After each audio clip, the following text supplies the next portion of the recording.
Hello everyone, welcome you all in Maths with Deepak sir. I am here today with new topic mensuration. Today we will discuss all the basic concept of related this topic.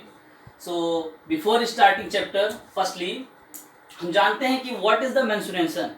Mensuration होता क्या है. जब कभी भी हम mensuration chapter को study करते हैं या उसके क्वेश्चन को सॉल्व करते हैं तो हमारे दिमाग में एक चीज़ आती है, उसको बोलते हैं मेजरमेंट, यानी कि मापन. कैसे हम किसी भी शेप और फिगर को मेज़र करते हैं, मापते हैं. तो ऐसे तो ढेर सारे शेप एंड फिगर होते हैं, सम regular and some irregular.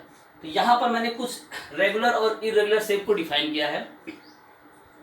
Basically mensuration deal करता है measurement of 2 dimensional shape and 3 dimensional shape. तो इस वीडियो में this is the introduction part 1. इसमें हम 2 डायमेंशनल शेप यानी 2D फिगर की बात करेंगे जिसमें लेंथ एंड ब्रेथ होती है. तो यहाँ पर मैंने कुछ रेगुलर शेप ड्रॉ कर रखे हैं. रेगुलर शेप में ऐसे शेप्स आते हैं जिनकी हम मेजरमेंट को रेगुलर के साथ नाप सकते हैं, जैसे लेंथ एंड ब्रेथ. यहाँ पर मैंने शेप बना रखा है रेक्टेंगल का. It's opposite sides are equal. इसकी 2 लेंथ जो है ये इक्वल है एंड अपोजिट ब्रेथ इक्वल है, पैरेलल है. ऐसे स्क्वायर है, ट्रायंगल है, पैरेललोग्राम है एंड सर्कल है. तो सबसे पहले डिस्कस करते हैं जो हमारे रेगुलर शेप होते हैं. इनको डील करने के लिए इनके कुछ पार्टिकुलर फार्मूलाज होते हैं. कैसे होते हैं? द प्रॉपर्टी ऑफ रेक्टेंगल की प्रॉपर्टी जो होती है it's opposite side are parallel and equal. इसकी जो अपोजिट साइड्स होती हैं ये इक्वल होती हैं, एक दूसरे के पैरेलल होती हैं. सिमिलरली ब्रेथ भी इक्वल एंड पैरेलल होती है. दैट्स व्हाई हम इसकी जो पेरीमीटर फाइंड आउट करते हैं. Perimeter means the boundary of any close figure. जो लेंथ होती है बाउंड्री की, किसी भी क्लोज फिगर की जो आउटर बाउंड्री होगी उसकी लेंथ को हम क्या बोलेंगे? Its perimeter. So perimeter find out करने के लिए एक छोटा सा फार्मूला होता है जिसमें 2 कॉमन है बिकॉज लेंथ एंड ब्रेथ दो हैं. 2 कॉमन है, length plus 2 multiply by length plus breadth. इसकी हेल्प से हम इसके पेरीमीटर को फाइंड आउट करते हैं. और रही बात जहाँ एरिया की आती है तो एरिया क्या होता है?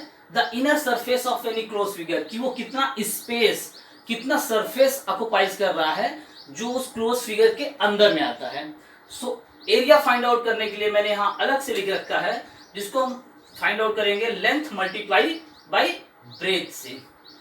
सिमिलरली स्क्वायर की प्रॉपर्टी आप जानते हैं कि all sides are equal and parallel. सारी साइड इक्वल एंड पैरेलल होती है तो हम इसको 4 मल्टीप्लाई साइड करते हैं जब हमें पेरीमीटर पता करना होता है. सिमिलरली जब हमें पता करना होता है इसका एरिया तो हम इसको ए स्क्वायर और साइड मल्टीप्लाई साइड, दोनों रूल्स कहीं कहीं आते हैं. आप इसको जो नंबर्स जितनी साइड हो उसका स्क्वायर भी करके निकाल सकते हैं या फिर उसको उसी नंबर से मल्टीप्लाई करके भी निकाल सकते हैं. ट्रायंगल में क्या होता है? जब इसका पेरीमीटर की बात आती है तो ट्रायंगल की काइंड्स कई होते हैं. Equilateral, isosceles, right angle triangle, scalene. तो इन सब की पेरीमीटर फाइंड आउट करने के हम सम ऑफ साइड करते हैं. जैसे ट्रायंगल में 3 साइड्स होती है तो उन तीनों साइड का सम कर लेते हैं. और अगर यही इसका एरिया फाइंड आउट करने की बात आती है तो हम बात करते हैं ये जो परपेंडिकुलर इस पे पड़ा हुआ है इसको हम हाइट से डिनोट करते हैं. और ये इसका बेस होता है. किसी भी ट्रायंगल का एक बेस होता है और उसके बेस से उसके एक वर्टिक्स तक जो परपेंडिकुलर लाइन होती है वो उसकी हाइट होती है. तो उसका फॉर्मूला हम लिखते हैं half into base into height. Similarly parallelogram आता है. पैरेललोग्राम क्या होता है? किसी भी 4 लाइन सेगमेंट का क्लोज फिगर जिसकी 2 अपोजिट साइड आर पैरेलल. इसकी कोई भी 2 अपोजिट साइड, चाहे ये ऊपर नीचे चाहे ये साइड साइड पैरेलल होगी, उसको पैरेललोग्राम बोलेंगे. और इसमें भी एक परपेंडिकुलर होता है जो इसकी हाइट डिनोट करता है. तो इसके पेरीमीटर की जब बात करते हैं तो सम ऑफ साइड्स कर देते हैं. और जब हम इसके एरिया की बात करते हैं तो एरिया इसका होता है बेस इंटू हाइट, यानी इसका जो बेस होगा और इसकी हाइट होगी.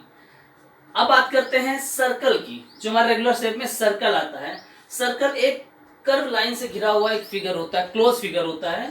इसका एक कंसेंट्रिक पॉइंट यानी सेंटर पॉइंट होता है जहां से इसके बाउंड्री तक की जो लेंथ होती है उसको हम बोलते हैं रेडियस.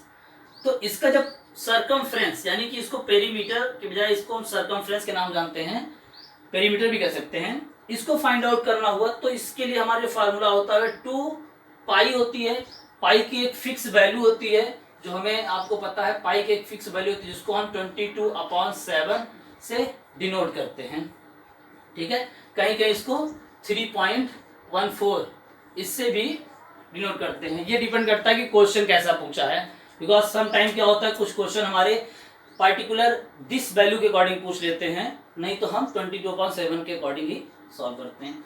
तो जब इसके सर्कुलर बाउंड्री की बात करेंगे तो हम इसका पेरीमीटर यानी सर्कमफ्रेंस फाइंड आउट करने के लिए 2πr फार्मूला का यूज करेंगे, और यहीं पर जब इसका एरिया पता करना हो तो इसको πr² कर देंगे।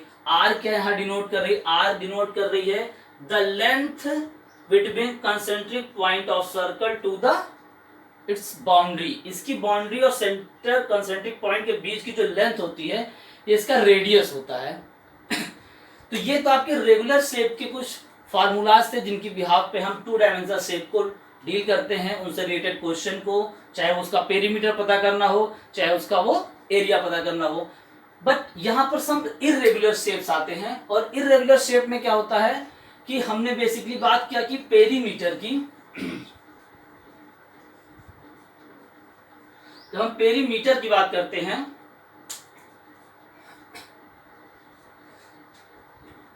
तो पेरीमीटर की हम बात करते हैं, पेरीमीटर डिनोट हमारा किससे करता है, पेरीमीटर हमारा इससे डिनोट करता है कि जो किसी भी गिवन क्लोज फिगर जो बना हुआ है इसकी जो चारों साइड यानी आउटर जो लेंथ ऑफ बाउंड्री है उसको हम पेरीमीटर कहते हैं। तो इसको निकालने के लिए हम इसकी सारी लेंथ, सारी यानी कि जितने भी लाइन सेगमेंट बने हुए हैं उन सब की लेंथ को कैलकुलेट करते हैं, sum of all the line segment of any close figure made by line segment. अगर हमारे पास लाइन सेगमेंट नहीं है तो इसकी भी बाउंड्री, अगर कोई ऐसा सरफेस है सपोज एक तालाब का अगर आउटर बाउंड्री क्या कहते हैं निकालनी हो तो इसके लिए भी क्या कहते हैं, इसकी बाउंड्री का जो मेजरमेंट होगा वही इसका पेरीमीटर होगा। तो कोई भी इरेगुलर शेप हो, इरेगुलर इसलिए बिकॉज इसका नाम नहीं है। अगर हम इसके एरिया को फाइंड आउट करने की बात करते हैं तो हम इसको कोशिश करते हैं कि इसको हम रेगुलर शेप में चेंज करते हैं। जैसे आपके पास ये एरो है तो अगर मैं इसको टर्न कर देता हूं यानी कि दोनों को ऐड कर देता हूं तो हमारे पास एक ये ट्राइंगल और एक ये रेक्टेंगल, दो शेप मिल गया। तो इस तरीके में इसका फार्मूला फाइंड आउट कर सकते हैं। यहाँ पर अगर हम इस पॉइंट को ऐसे ही अगर ऐड करें तो ये हमारा कोई ना कोई क्या कहते हैं शेप जरूर बन जाएगा, ट्रायंगल, क्वाड्रिलेटरल, पैरेललोग्राम, ठीक है, इस तरीके के। तो इसका हम एरिया फाइंड आउट कर सकते हैं। अब बात करते हैं कुछ और टॉपिक्स की जो इस चैप्टर में क्या कहते हैं हेल्पफुल होंगे हमारे लिए। यहां पर हम बात करते हैं रोम्बस की।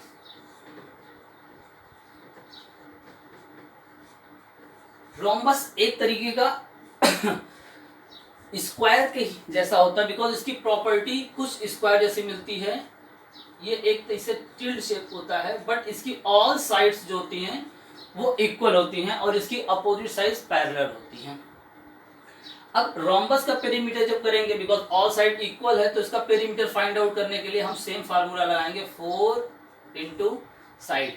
बट जब इसकी सॉरी इसकी बात आती है इसके एरिया की फाइंड आउट करने की तो हम क्या करते हैं यहां से यानी कि दोनों अपोजिट वर्टिक्स को अगर हम ऐड करते हैं तो हमारे पास ऐसे दो डायगोनल मिलते हैं जो कि परपेंडिकुलर एक दूसरे को कहां पे सेंटर में काटते हैं। इसका एरिया निकालने के लिए हम इसको लिखते हैं हाफ इंटू d1 इसलिए लिखते हैं बिकॉज फर्स्ट डायगोनल अगर हमने इसको नाम दे दिया ABCD तो AC जो हुआ इसका फर्स्ट डायगोनल हुआ और DB जो इसका हुआ वो डायगोनल सेकंड हुआ। तो इसकी हेल्प से हम निकालते हैं इसका एरिया रोम्बस का। अब हम बात करते हैं क्वाड्रिलेटरल की। एक और इसमें आता है क्वाड्रिलेटरल। अब क्वाड्रिलेटरल क्या होता है, क्वाड्रिलेटरल कोई भी एक ऐसा शेप हो सकता है made by the 4 line segment, ऐसे ही कोई भी 4 लाइन सेगमेंट की। अब ये हमें ये नहीं पता कि ये कैसा, ये पैरेललोग्राम है कि नहीं है, इसकी अपोजिट साइड पैरेलल है कि नहीं है, इक्वल है कि नहीं है।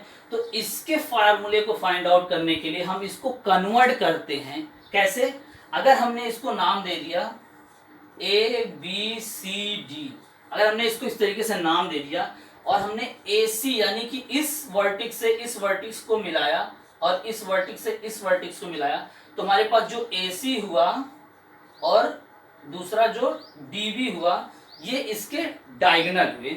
और जब ये इसके डायगोनल हुए, इसके जब ये डायगोनल्स हुए, तो इसके डायगोनल्स को, अब इसके एरिया को फाइंड आउट करने के लिए हम इसमें फिट आउट करते हैं। हमारे पास डायगोनल तो हो गया, बट यहाँ पे अगर हम ध्यान से देखें तो हमारे पास एक इस तरीके का एक ट्राइंगल बना, एक इस तरीके का ट्राइंगल बना। आप इसको इस तरीके के भी ट्राइंगल से बना सकते हैं। इसमें हमें दो ट्राइंगल मिल रहे हैं, दो ट्राइंगल मिल रहे हैं। अब इनकी हम हेल्प से, ठीक, अगर मैंने मान लीजिए कि मैंने इसमें एक ही डायगोनल ड्रॉ किया, एक डायगोनल ड्रॉ किया AC डायगोनल ड्रॉ किया, तो हमारे पास ट्राइंगल मिल गया। और ट्राइंगल का फार्मूला क्या होता है, दो ट्राइंगल मिले हमारे पास। पहला ट्राइंगल क्या मिला, ADC में मिला। ADC में हमको अगर एरिया निकालना हो तो half into base into height, ये होता है। दूसरा हमारा ट्राइंगल है ABC, दूसरे ट्राइंगल हमको क्या मिला, ABC। इसका भी ट्राइंगल का भी मैंने यहाँ पर आपको बताया, ट्राइंगल का एरिया होता है half into base into height, तो इसका भी होता है half into base into height. अब यहाँ पे हमारे पास बेस तो दोनों का है, बिकॉज ये जो डायगोनल होगा ADC ये बेस होगा, यानी AC जो होगा ये इसका भी बेस होगा और AC दूसरे वाले का, because AC is a common both triangle, तो ये इसका बेस होगा। अब हम इसका फार्मूला जनरेट करने के लिए करते क्या, इन दोनों ट्राइंगल को अगर एरिया निकाल के इसका भी ऐड कर देते हैं तो हमारे पास ये इस क्वाड्रिलेटरल का एरिया निकल आता है। कैसे करेंगे, इसमें हम देख रहे हैं कि हाफ हाफ और AC दोनों कॉमन है। जो कॉमन उसको हम बाहर ले लेते हैं, अगर सम आप दोनों का सम करते हैं तो हमारे पास हाफ इंटू AC बिकॉज ये दोनों डायगोनल हैं, तो इसको हम क्या कर देंगे, डायगोनल ले लेंगे। अब हमारे पास हाइट का प्रॉब्लम है, तो हाइट का आपको अगर क्वेश्चन ऐसा पूछा जाएगा तो या तो आपको बेस के साथ साथ कोई एक साइड दी गई जिसकी हेल्प से आप हाइट निकाल सकें, या फिर आपको हाइट दी गई होगी और बेस दिया गया होगा। तो अगर यहाँ से हम इस पे कोई एक परपेंडिकुलर एल्टीट्यूड गिराते हैं तो ये इसका हाइट होगा, और यहाँ से अगर गिराते हैं तो ये परपेंडिकुलर, तो ये इसका हाइट होगा। हाइट तभी होगा जब वो एज अ परपेंडिकुलर, यानी एक वर्टिकल स्ट्रेट लाइन इस डायगोनल पर गिरेगी। तो यानी कि एक हाइट इसकी हो गई H1, एक हाइट इसकी हो गई H2, तो इन दोनों को हम यहाँ लिख देंगे H1 प्लस H2। तो इसका आपका एरिया ऑफ क्वाड्रिलेटरल का एरिया का जो फार्मूला हो गया वो हमारे पास हो गया half into diagonal into height 1 plus height 2। So student, ये आपके 2 डायमेंशनल शेप के रेगुलर शेप के फिगर से जिनका हम मेजरमेंट पेरीमीटर और एरिया इस फार्मूले के अकॉर्डिंग करते हैं। This is the only introduction part 1। आपको बहुत जल्द इंट्रोडक्शन पार्ट 2 मिलेगा, जिसमें हम लोग डिस्कस करेंगे 3 डायमेंशनल शेप की और उसकी प्रॉपर्टी की। सो चैनल को लाइक एंड सब्सक्राइब करते रहिए एंड मैथ सीखते रहिए। Have a good day.